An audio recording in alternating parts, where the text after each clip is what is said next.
What's up, guys? Welcome to episode 3 of the Screen Kings podcast. I am your digital host this week, Alistair, with my lovely co-hosts, Aaron and Charlie. And this week we're going to be talking TV. Yeah, something we haven't really done yet. Yeah, no, we claim to be talking about the screen, but we've only really done movies, which kind of sucks. We suck. I can't wait. I can't wait till we do TikToks, because that's still a screen. Oh my god. Well, that's it. This week we're starting off by talking about TikTok.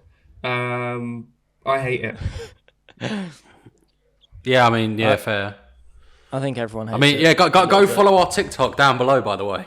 Yes, that's really important. Shameless plug. Shameless plug. All the links down there. Yes, and share all of them as well.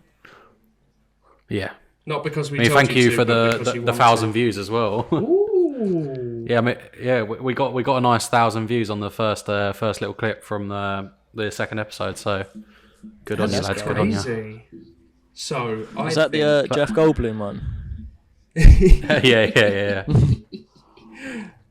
I think we should start Ice Cube by talking about The Bear, which is a show that I hadn't actually watched until you guys, or even thought about watching, because I assumed that it would be really long episodes until you guys mentioned it to me, and I was like, you know what, I'll give this a looky, and oh my god, it is absolutely incredible. I loved every second. Yeah. The program, like, I watched American Shameless before I watched UK Shameless, and like seeing Jeremy Allen White in that, and then like seeing him in this, it seems like the same character, but at the same time it's just so good. Like, the way he just does it is brilliant. It's such a high standard of acting and of just the minuscule details in the whole of The Bear. Like, it makes me just feel so good. Such a feel-good show because it has that attention to detail. Even the tattoos on Jeremy Allen White, they make such a difference. It does, yeah. I like that. Yeah, I mean, they were all done by a professional tattoo artist as well. Really? Yeah, they were all like actual stencils from an artist, and then they just did the fake like tattoo stick-on thing with them. But yeah, no, they were sick. I like that. There's not so much a central focus on the main guy, on the bear. Like, it feels like everyone gets their time to shine, which is great, because I feel like what makes the show so good is how rich its cast is, and how rich it is with wonderful characters who you want to see succeed and you want to see happy. Like that one episode where what's his face? I can't remember anyone's names. When he goes to Copenhagen, that is a great episode. Marcus. I absolutely love. Yes, Marcus. Yeah. I love that episode so much. I think the one thing that I noticed between the first season and the second season is the first season seemed very focused on the collective growing. By the end of it, it felt like they had sort of gelled. Whereas throughout the second season, it was very much the individuals are growing. Like, we had little Marcus storyline. Cousins' improvement was phenomenal. Fack as well. I am in love with that guy. He is amazing. The whole thing that makes me laugh about that is Fack is actually like a professional chef, he's not caught making. He's not caught making a single thing in The Bear. Like, he was like, I don't want to. I just want to be in it. I didn't realise that. I mean, one of my favourite things is the other day I was watching the Eagles play, Go Birds, and he's in an advert for a supermarket. And I was absolutely pissing myself. There's something about that man's screen presence that's just so incredible. He's just brilliant. He's so great in that show. And he's amazing. I mean, I think The Bear is just like so many people like it, and they wouldn't have watched stuff like that before. Like, obviously, not a lot of people are interested in cooking and whatever. I know, like, my missus will just make pasta. Like, she's just not interested whatsoever. There's nothing wrong with a good old pasta dish. Very true. Yes, there is. Pasta is cardboard, people. Grow up. Plain pasta is the best. Plain pasta and salt and pepper. No, unsalted, unseasoned, rock hard pasta. No. Okay, I am handing in my resignation to the Screen Kings.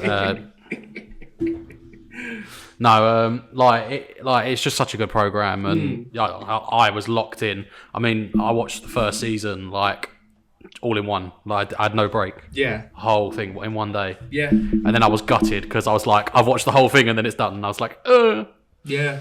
Horrid.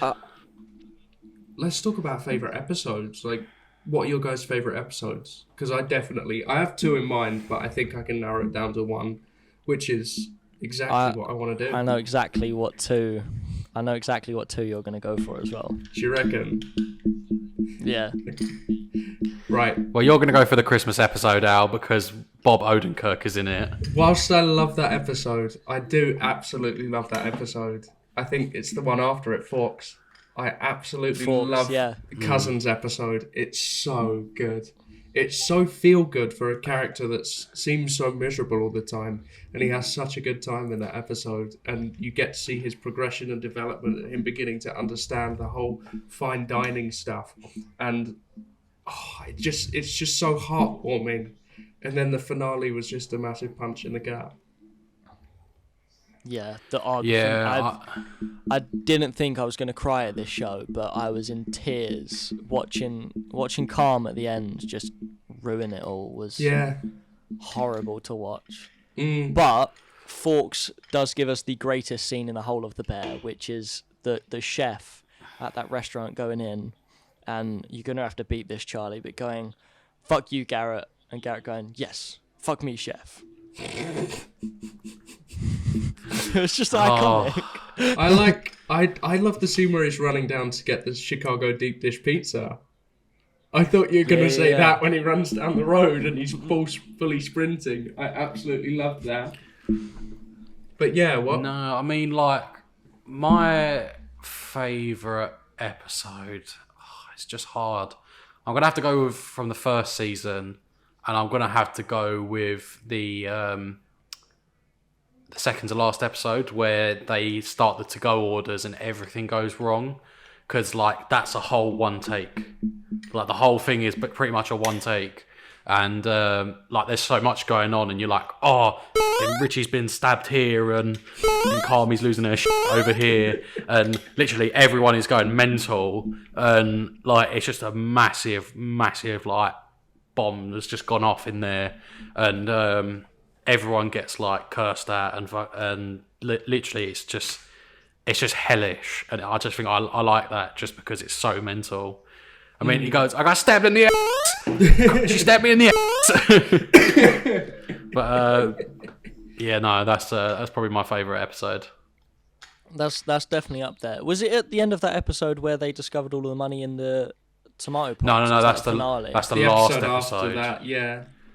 Yeah, I really like that there was a little bit of a redemption, not redemption, a retrusting just from the episode I just said about to the last episode, because obviously Cindy accidentally gives out the dish to the food critic that's not on the menu, and that's why there was a load of arguments in that episode. And Carmi tells her obviously it's not ready, and then in the last episode it's he texts her going, no acid. That's what you were missing from the dish. That's what would have made it perfect. Yeah. And then it's rekindling, obviously, their friendship again about it, and obviously saying that they're on the same page. But no, brilliant show, brilliant episodes, good picks, lads. I do think it's very impressive at how, especially with the Calm and Sydney relationship, it creates a tension that's palpable, and the kitchen always feels so stressful. But you leave the episode feeling good. Yeah. Feeling completely opposite to what the episode was portraying. You're like, I just want more. Yep. Because it just makes me feel happy inside. It makes me feel whole.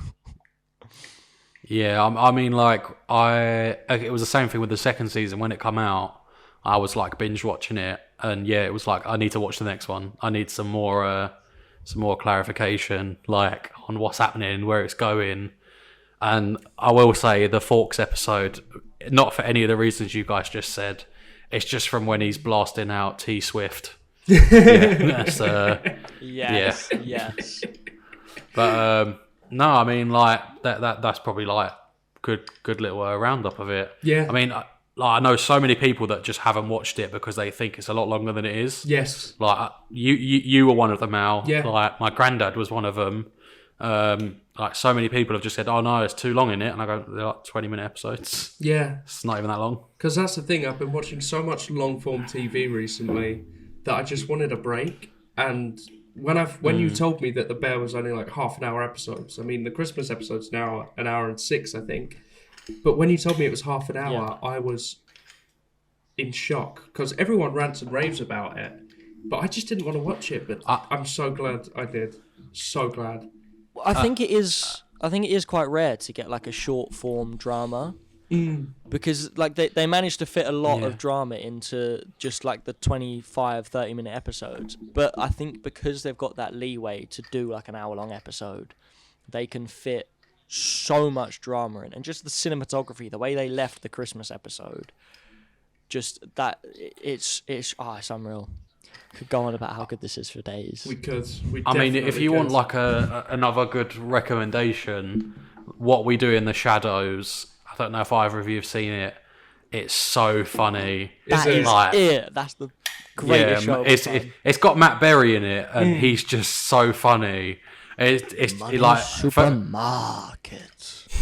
Yeah, but for like for context, for like viewers, if you haven't seen it, you probably know the TikTok. He's the most devious in all of New York City. Like that's from that program. Yeah. And just the way he says stuff in the it's like almost Mr. Beanish. Like he just says something like "Tada," and like you just feel like you want to piss yourself laughing. Yeah. Manhattan. I liked him in the last season of Community. Well, he was in one episode in the last season of Community. That was fun. But that's a good recommendation for viewers and for fellow members. Thank you very much. I think maybe we should move on now to our game of the week. And being that it's TV themed, why not go after one of the hottest TV shows of the past couple of years? And what we're going to do is we're going to say what Squid Game we'd all make if we were to run Squid Game. Aaron, what are you thinking? I'm thinking, I was going to wing this one, but one has just come to my mind, which I think is genius. Slapsies. How would you get the point system? I don't know how you'd lose. I think it would just have to run us through the dynamic. Fight until you die. Well, fight until either that's just a fight to the death. That's not slapsies. No, but like someone's got to give up at one point, because that's just how slapsies ends. But if you're have to give up. Maybe like peanuts. You could do peanuts. You could do peanuts. I was thinking, have you guys ever played martial arts slapsies? No, I can't do martial arts. What? It is amazing. You stand opposite each other with your hands how you would in slapsies. Is this the one where you go? No, it's one person at a time, and they've got to move one hand, and the other person's allowed to do one movement to move away. They have to stay in the position they move away from, and they just take it in turns. And then if, say, your left hand is hit, you lose your left hand, and you just have your right hand, and you do it until no one's got any hands left. Is this like when you lightsaber fight your dad when you're 2 years old with a plastic lightsaber, and if you get hit on the arm, you lose your arm, and you got to like ponder around with the wrong hand? So it's turn-based. It's like Pokemon slapsies. Yeah. It's Pokemon slapsies. Choose your slap Pokemon. Slap-em-on? Essentially. What? Slap-em-on. Slap-em-on. Yeah. Oh my god. That would be genius. Obviously, it's got higher stakes than playing it as a 2-year-old with your dad, because, death's on the cards. True. You might die. You might get slapsied to death. So are we saying... What a way to die. Are we saying martial arts slapsies is your game? Martial arts slapsies is my game. Charlie? At this rate, I might as well just say like a free-for-all, like, just beat the people and then you win the money. No, what? Because this is the thing. I have so many ideas. Have a round in the cage, man. A Royal Rumble.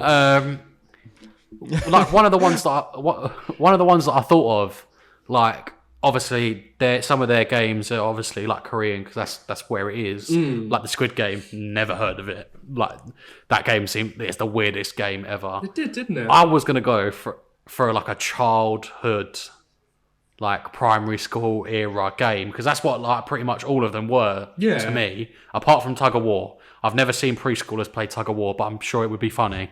Definitely. No, I was thinking Bulldog. Oh, you... For context, that was mine. For people that don't know what Bulldog is, it's where someone stands in the middle of the... Oh, what is it? Like the area you're running between. So that would be obviously one of the guards or whatever. Yeah. And then you'd be in groups. So this would be like maybe the second or third game. So because it's a big number, like cutter down to get like slimmer numbers. Maybe even like the second to last or third to last game or something. But you have one guard in the middle, and obviously the aim of Bulldog is get past them without obviously getting touched by them. Yeah. So in this case, they have like a massive katana or like a knife or something. I was thinking... And like obviously the guard's going to try and catch you and stab you. And then obviously like, I don't know, depending on obviously where it is in the game, depends on how many people finish. I was going to say like, oh, last one alive wins. But obviously if it's like the first game, then obviously it's a bit, oh yeah, first game, we're going to get rid of 20 people. You're all dead. Yeah. You're all dead. Yeah. Yeah. But, maybe it's like maybe runs. like half the amount of people in it. Or if you're going to it's going to be one of the first games, have more Bulldogs in the middle. Yeah. But that was my strong contender for what Squid Game I would make. See, that's really annoying. I think that's a good one because that would like get a lot of the people that would be favourites to win it out. Yeah. Early on. Yeah. That's really annoying because that was actually what I was thinking. So now I have to get one off the top of the dome now. But whenever I was thinking the guy would be in like a knife suit. Like whenever I imagine it, he's just covered in knives, like something out of Hellraiser. But that's really stupid. That makes no sense. I mean, I did have another one. If you wanted to have that, no. I'm now going the Harry Potter route, and I'm going to go chess. Murderous chess. You could have like that. Could be like the opposition for the tug of war one. Yeah. So you'd have like split him up into obviously the certain amount of pieces, and then they set themselves into teams, and then obviously they play it from there. Yeah, no. Yeah. I can see that being a good old game because that's for the intellectual people of the groups as well. Like the marbles game. So I have all one qualm. I have one big qualm. Yeah. Say you get a pawn to the other side of the board, and your queen on your team is already dead. Yeah. What happens then? They just become a queen. Yeah, you get to choose what it becomes. What you become. Oh, okay. I'm thinking like the people are chess pieces. Yeah. As well. I was thinking maybe you was gonna resurrect the queen, but then a bit unrealistic. Yeah. Because Squid Game itself is very realistic. I don't know. I have my qualms with that show. I mean, my other one was going to be like skip ball, like where it has the big ball and the long rope. Yes. That was going to be my other one, but it was going to be like a blade. So like obviously like if you don't jump it in time or maybe the double one that goes on Total Wipeout and things like that. Yeah. Where it has the top head one and the bottom one, maybe something like that as well. That was my second one. Getting Total Wipeout to death. Richard Hammond imagine should be commentating. Imagine British Squid Game was just Total Wipeout. It is. It basically was. They just murder everyone. Like you don't fall into the water, you fall into a pit of spikes or lava.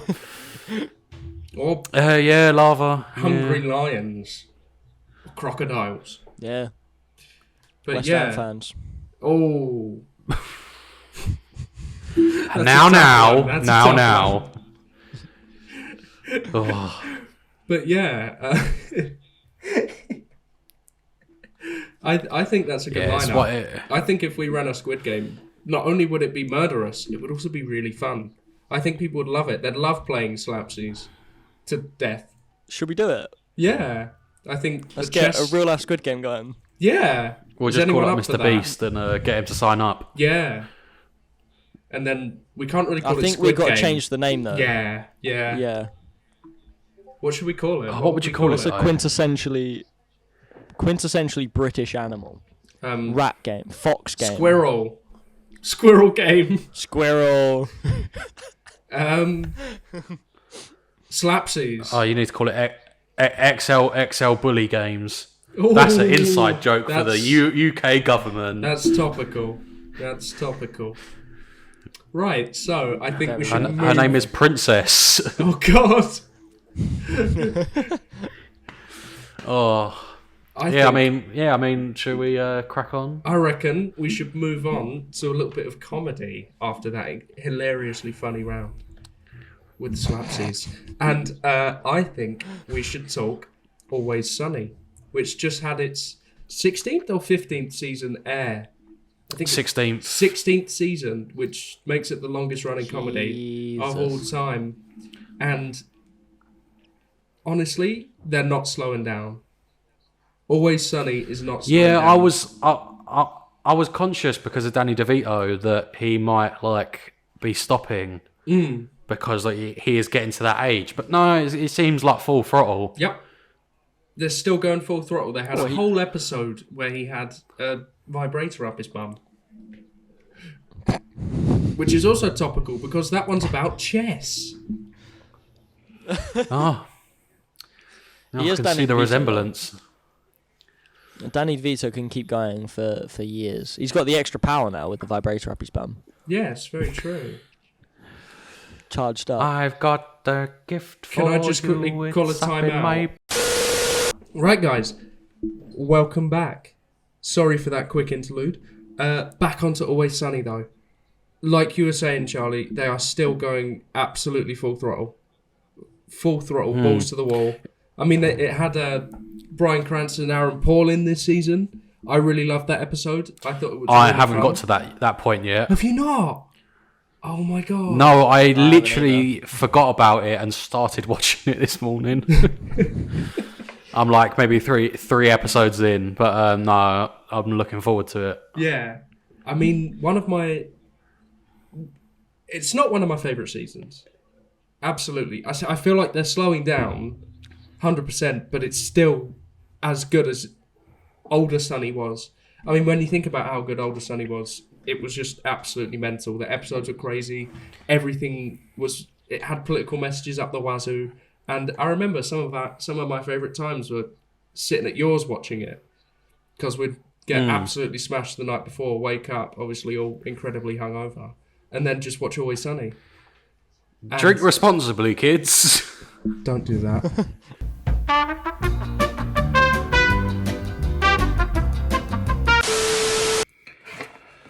Hi guys, sorry to interrupt the video. I know you're probably enjoying it. Just wanted to give a quick message just to say we really appreciate you guys.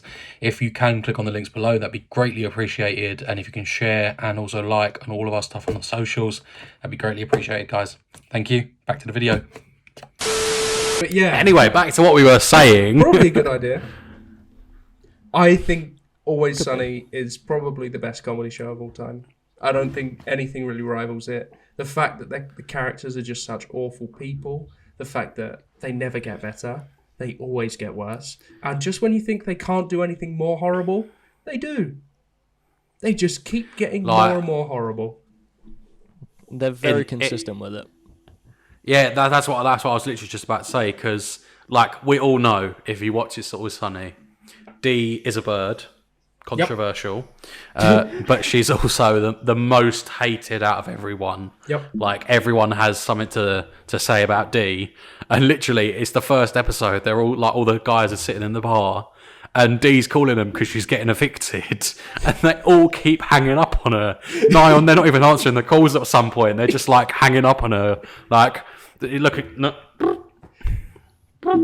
just straight away. Yep. And it's one of the best things that I've seen in ages for it. And then they just find an extra room in Charlie's house out of nowhere. He just always had a 2-bedroom apartment. He just happens to...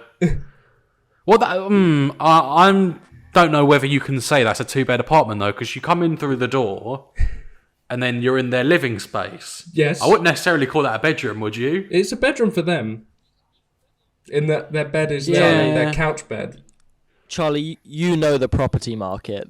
They will call anything a bedroom to get extra money for it. This is true. But yeah, no, that was it was just the way they were like, you've got a toilet?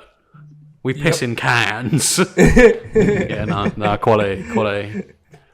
Right. I'm just excited to see what they can just carry on with it. Just sorry to interrupt, but like how much more they can do with it and still keep it as fresh as it feels.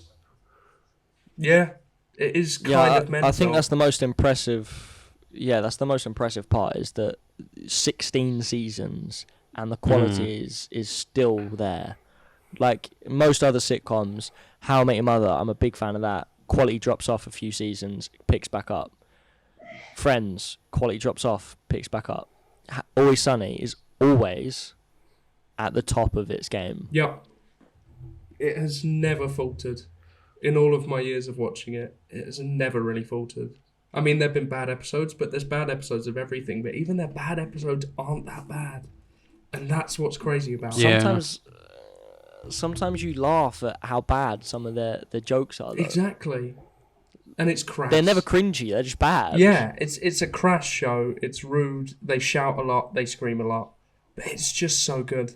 It's so good. And I don't think anything really comes close. I really don't. However, no, you won't get much closer to it, to be honest. I think now might be the time to move on to the Emmys. Now, originally, the Emmys were going to be recently, but because of the Writers and Actors strike, the Screen Actors Guild strike, they are not going to happen till next January, I think. And so I'd like to take this moment big delay. to talk about the Emmys. Now, the first thing I'd like to pick up on is the fact that The Bear is nominated for Outstanding Comedy Series. And Chloe raised this interesting point to me. The Bear isn't that funny. No, it's The really Bear's not really a comedy, so I don't really know why it's nominated for Outstanding Comedy Series. However, I think, although the Academy absolutely love Ted Lasso, The Bear should win that, 100%. Yeah, I'd rather The Bear win something that was more related to it, like drama, rather than comedy. Yeah. Like, I think Ted Lasso should win comedy. Really? Just purely because I loved the whole of Ted Lasso. It was so funny. The crude swearing, the like embodiment of British humour. Like it's British, innit? Yeah, like all of that is top quality. The Academy do love I'm it not as even well. I'm not even a massive football fan, and I love that programme. Yeah. I mean, Jeremy Allen White is nominated for Best Outstanding Lead Actor in a Comedy Series, along with Bill Hader, Jason Segel, Martin Short, Jason Sudeikis. I think he definitely has a strong case for that one. Absolutely. There'd be... Is Martin Short up for Only Murders? Yes, he is. He is up for Only Murders. I'd love to see him win that, but I feel like Jeremy Allen White, in terms of his performance, he deserves an Emmy. Yeah, 100%. But like we say, it's not a comedy, and he's probably the least funny character in it. I don't know, who would you say is the funniest? Fack is hilarious. Yeah, probably. Fack. I mean, Cousin, like, he does say some, like, he's just one of your mates that it's all the time. Let's be honest, like, and that just makes me laugh sometimes. But do you want to know what else is funny? This quick snapshot, because I need to take a 2-second break. And we're back after that short interlude, and we're going to go straight into Outstanding Supporting Actor in a Comedy Series. Now, this is quite a stacked... this is a really, really stacked category, because you've got the likes of Phil Dunster and Brett Goldstein of Ted Lasso fame. However, I think there really is only one winner, and that will be Evan Moss Backrack, who plays Cousin in The Bear. If he doesn't win, this award is a sham. an absolute sham, because I don't think any of these come close. Any of them. I mean, there's quite a lot about Barry, which I haven't watched. I was waiting until it's finished, and I think it's finished now to watch it, so I think I'm going to watch it now. But if he doesn't win, I'll be in shock. Yeah, he was just phenomenal. Definitely the highlight of The Bear in terms of the acting for me. 100%. 200%. Right. That's enough of comedy. Now what we're going to do is we're going to move on to drama series. Well, outstanding drama series. And you guys know exactly what I'm going to say. Yep. Better Call Saul. Succession. Oh. Better Call Saul. Yeah. It's 200% my pick. I think Succession will win. But I think that final season of Better Call Saul, I mean, the final season of Succession was absolutely incredible. But Better Call Saul has been nominated for around 50 awards, and it has won none.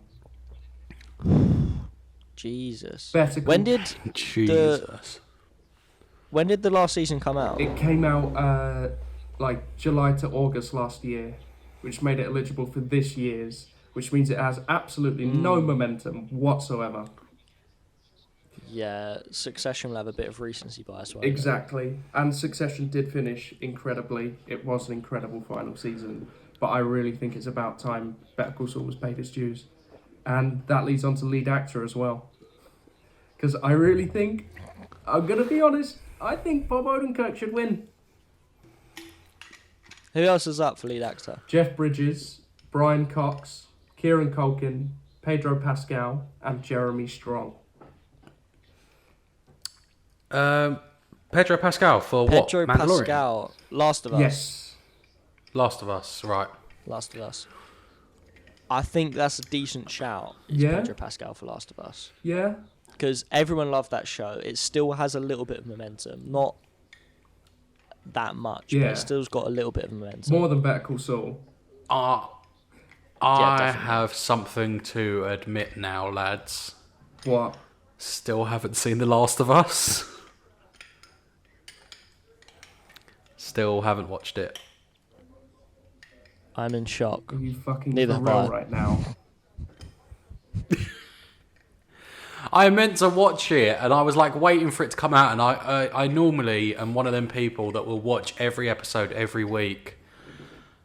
And I was like, for the first time in my life, I went, I'm going to wait until it's all out, and then I just didn't watch it.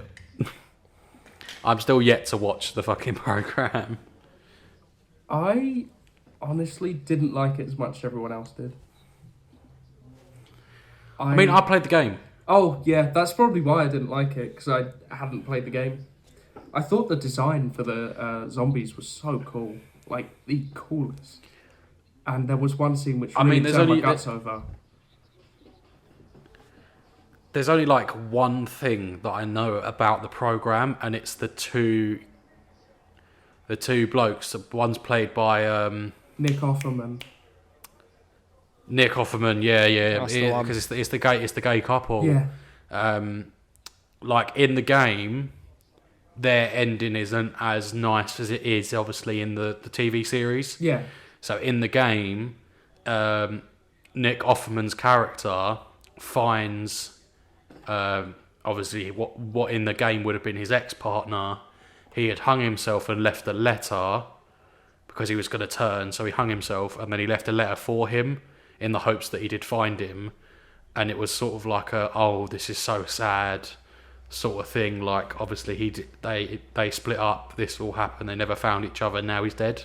So it was really upsetting. And then, like, the contrast still did the same thing. Like, obviously, with the two characters, but this time they stayed together. Yeah. They, like, did everything obviously all together. And it had, even though there was two ends of the spectrum, it still kept the same vibe. Yeah. That was one of the things that I liked. It was a really lovely episode. Genuinely, a really, really lovely episode. And I loved every second of it. I'm just looking what's next? I'm looking at guest actor at the moment to see if they got nominated, because I'm pretty sure Nick Offerman got nominated for guest actor. He did. And so did Murray Bartlett, who played his partner in the episode. And I think that would be incredible if either of them won, because that episode was absolutely lovely. It was the only episode of that show where I actually stepped back and went, wow, this is cinema. I mean, I feel like we're getting to a point where TV programs are like watching movies. Yeah. The cinematography, the literally production everything is such a high look at quality. All of the Star Wars shows are just drawn out films, essentially. I mean, in fact, I'd say they're better than the movies. That's not hard with the state. Now. I haven't watched any of the Star Wars shows because I've kind of given up on that franchise, but that's a little bit of a segue. Segue? Yeah, we'll call that a segue. But yeah. I mean, Save that for another time. That's all I've really got to say about the Emmys. All I wanted to talk about was how much I think Better Call Saul deserves to win absolutely every award that it's ever been nominated for. And with that, good night and goodbye. Oh, okay, we've just lost our host for tonight. I mean, on the topic of that, I'm back. I think we're going to call it there, lads, aren't we? I think that's probably a good idea. Yeah. Yeah. No, 100%. Yeah. Can I leave for real now? Can I just walk that way? I wonder if you call. You don't have. I mean, I mean, we kind of need an outro, but off. I don't know. I wonder if it's caught up. I don't think anyone's given an outro.